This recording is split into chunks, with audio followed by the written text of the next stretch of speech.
Welcome to SVN news. Pendurthi నియోజకవర్గం పరిధిలోని GVMC 10వ వార్డులో గత 8 నెలల కాలంలోనే 200 కోట్లకు పైగా నిధులతో అభివృద్ధి కార్యక్రమాలు విజయవంతంగా చేపట్టామని ఎమ్మెల్యే పంచకల రమేష్ బాబు పేర్కొన్నారు. జీవీఎంసీ 87వ వార్డులో స్థానిక కార్పొరేటర్ బొడ్డ సూర్యకుమారి ఆధ్వర్యంలో జీవీఎంసీ నిధులు 7.5 కోట్లతో చేపట్టిన సీసీ రోడ్లు, కాలువల నిర్మాణానికి మేయర్ పేల శ్రీనివాసరావుతో కలిసి ఎమ్మెల్యే పంచకల రమేష్ బాబు మంగళవారం ఉదయం శంకుస్థాపనలు, ప్రారంభోత్సవాలు చేశారు. ఈ సందర్భంగా మాట్లాడుతూ ముఖ్యమంత్రి చంద్రబాబు నాయుడు, ఉప ముఖ్యమంత్రి పవన్ కళ్యాణ్ సారథ్యంలోని కూటమి ప్రభుత్వానికి గత 5 ఏళ్ల వైసీపీ ప్రభుత్వానికి అభివృద్ధి తేడాను గుర్తించాలని ఎమ్మెల్యే రమేష్ బాబు ప్రజలకు విజ్ఞప్తి చేశారు. ఇది ఎన్డీఏ కూటమి ప్రభుత్వం డెవలప్మెంట్కి మారుపేరుగా మనం డెవలప్ చేసుకుంటా ఉన్నాం. చిన్న విషయం ఏం కాదు. గడిచిన 1.5 సంవత్సరంలో దగ్గర మనకున్న 10 వార్డుల్లో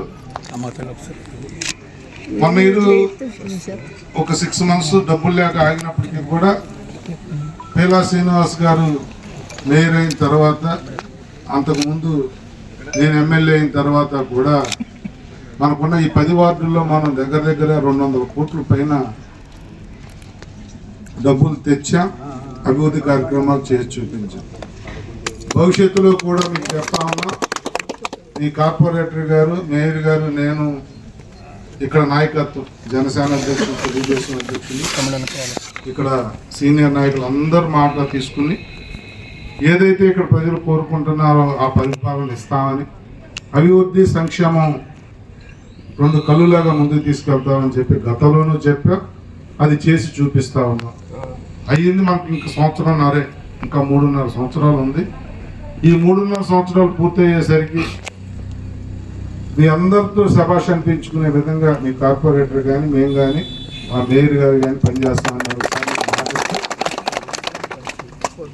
గౌరవ ముఖ్యమంత్రి నారా చంద్రబాబు నాయుడు గారు ఎప్పుడు ముఖ్యమంత్రి అయినా మన జీవితాలని బాగు చేసే కార్యక్రమాలని చేపడతారు. మరి చాలామంది గతంలో మళ్ళీ వాళ్ళని విమర్శించక్కర్ల, మీదే సాక్షులు. గత 5 సంవత్సరాల్లో ఏం జరిగింది, ఈ సంవత్సరంలో ఏం జరిగిందో ఒక్కసారి మీరే మీ ప్రాంతాల్లో బీరీజ్ చేసుకోండి. మేము చేసామని మేమే మా డబ్బా మేము కొట్టుకోక్కర్లా. అభివృద్ధి అనేది మీ కళ్ళకే కనపడతా ఉంది. 5 సంవత్సరాల ఆ పాలనలో ఏం జరిగింది, 1.5 year చంద్రబాబు నాయుడు గారి పాలనలో ఏం జరిగిందో ఒకసారి ఆలోచన చేయమని చెప్పి కోరుతూ, అదృష్టం ఏంటి అంటే మన ప్రాంతవాసి, మన నియోజకవర్గవాసి మనం మేయర్ చేసుకున్నాం. అది మనకు ఎడిషనల్ బెనిఫిట్ అయ్యింది. మన నియోజకవర్గం మీద మిగతా ఎమ్మెల్యేలు కూడా మన కౌన్సిల్లో ఏదైనా మీటింగ్ జరిగినప్పుడు మేయర్ గారి మీద నువ్వు పెందుర్తికి ఎక్కువ తీసుకెళ్ళిపోతున్నావు అని అంటా ఉంటే మేము అడ్డుకుంటా ఉన్నాం. ఎందుకంటే మా విలీన గ్రామాలు, సిటీలో రోడ్డు అయిపోయినా పర్లేదు, ఆల్రెడీ రోడ్లు ఉన్నాయి. మా విలీన గ్రామాలు కాబట్టి మాకు ఎంత చేసినా కూడా పని కనపడదు. కాబట్టి మీకు రూపాయి ఇస్తే మాకు 10 రూపాయలు ఇవ్వాల్సిందే అని చెప్పి నేను మేయర్ గారు ఆర్గ్యూ చేస్తూ డెవలప్మెంట్ ముందుకు తీసుకెళ్తా ఉన్నాను.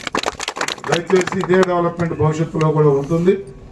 మీ అందరూ మమ్మల్ని పొందే విధంగా మరి మమ్మల్ని గెలిపించి, మమ్మల్ని ఆశీర్వదించి ఈ స్థానంలో కూర్చోబెట్టినప్పుడు మీ రుణం తీర్చుకునే కార్యక్రమాలు చేస్తామని, ఇప్పుడు ఎవరైతే వినతి పత్రాలు ఇచ్చారో వాళ్ళందరికీ కూడా మేయర్ గారు నేను 1 వారం రోజుల్లోనే మంచినీటి సమస్య అవ్వచ్చు, తర్వాత కాలనీలో మౌలిక వసతులు అవ్వచ్చు, ఒక 4-5 ఇంటి పత్రాలు ఇచ్చారు. అవన్నీ 10 రోజుల్లోనే మీ కార్పొరేటర్ గారి నాయకత్వంలో మేయర్ గారు నేను పరిష్కరిస్తామని మాటిస్తూ, మరి అందరికీ మనస్ఫూర్తిగా హోలీ శుభాకాంక్షలు, ధన్యవాదాలు తెలియజేస్తూ సెలవు తీసుకుంటాను.